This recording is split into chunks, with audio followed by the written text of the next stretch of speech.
Y'all don't panic. This is not 4 pages. This is the old man large print edition.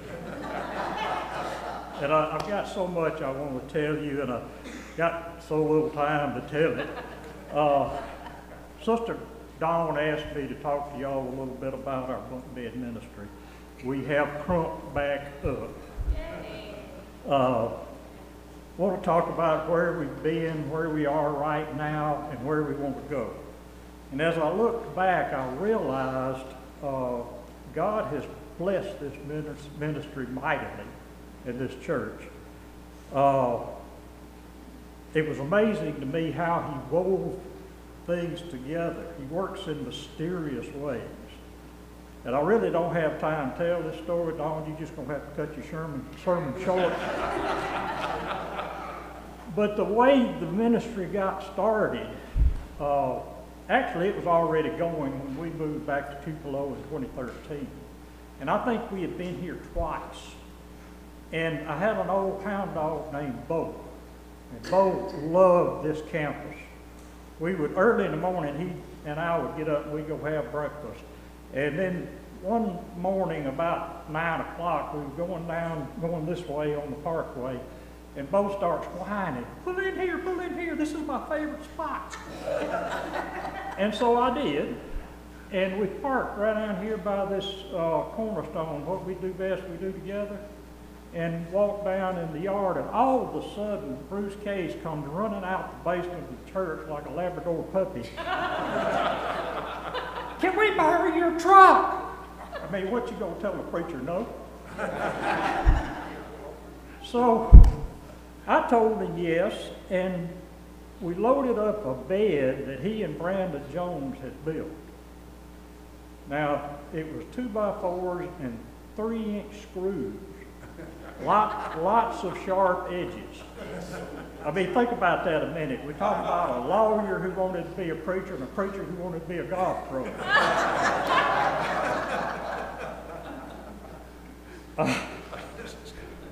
Anyway, we drove out near Farm Haven, and we had to take the bed apart when we got there to put it back together when we got in. But this little boy jumped up on the side of that bed, and he said, "This is the best day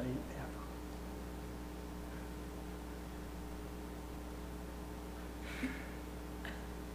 I still get choked up when I think about that little boy's eyes, the way he looked. Forgive me. His eyes still thrill me.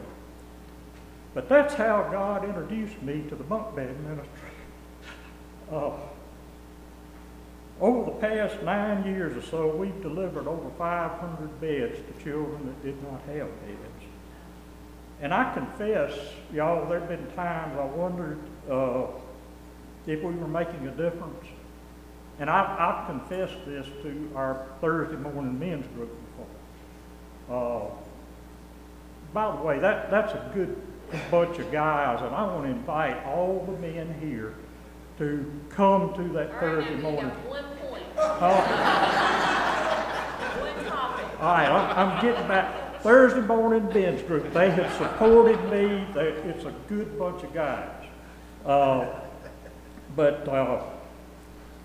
Anyway, my question to them was, does this matter? Does bunk beds matter? And I got to say it does. In that little boy's eyes, Matthew 25, 35 through 45, and y'all, this is from the Bible according to Flynn. I was hungry and you fed me. I was thirsty and you gave me something to drink. I needed a bed and you built me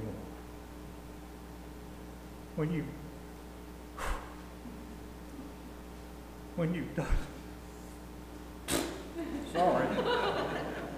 done this for the least of these, you've done it for me.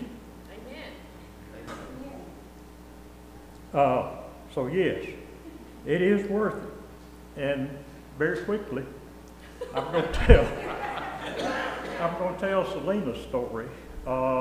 There was a lady south of Monroe. she and her husband got on dope, and they lost their children to child welfare.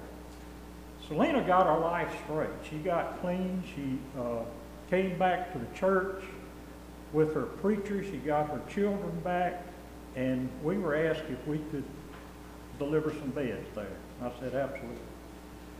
Come to find out, not only that, Selena had fostered two young ladies. They started coming home with their daughters after school. And Selena, having been down the road she went down, knew something was wrong. The girls, their daddy would pick them up at 8 o'clock, 9 o'clock, and she realized they were sleeping in their car. They were homeless. So she got her preacher and judge to let her foster those two girls. Parkway Hills gave 4 beds to those ladies. Just a minute. That's not the end of the story. Selena, 2 or 3 years later, married a man there in the church, a good man. And they founded Amazing Grace Ministries in Calhoun, Louisiana. They minister to women coming off of drugs, coming out of prison. 10 of our kids are in that facility. We're making a difference, church. There were 5 children, same story. Mom and Daddy got on drugs. Grandmama went and picked them up at the jail. Child Services was going to take the children unless she could find 5 beds for those children in 2 days. We got them beds.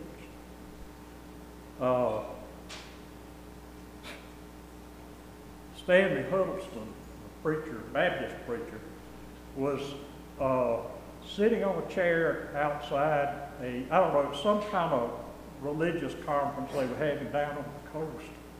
And our own Angie Williams was down there, and she was telling somebody about the bunk bed ministry.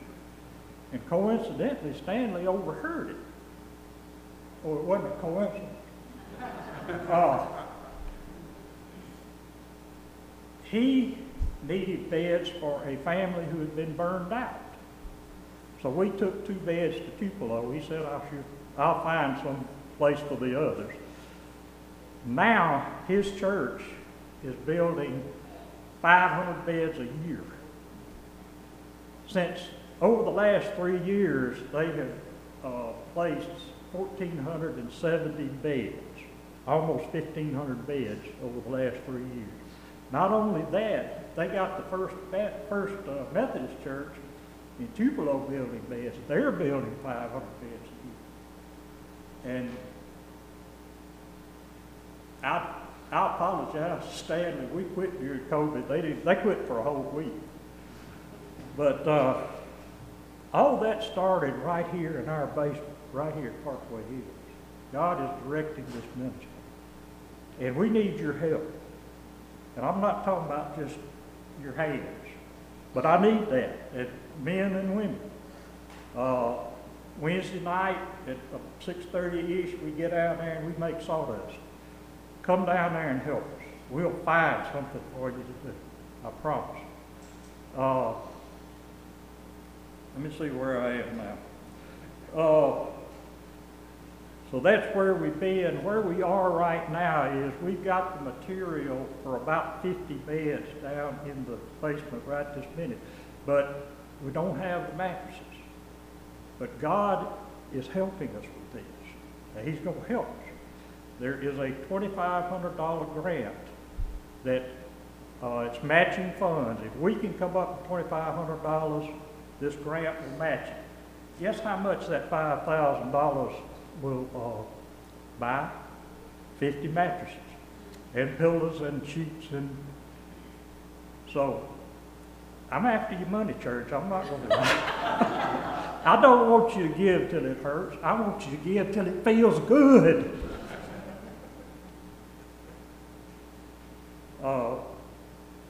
Now I beg for your help and I beg for your money.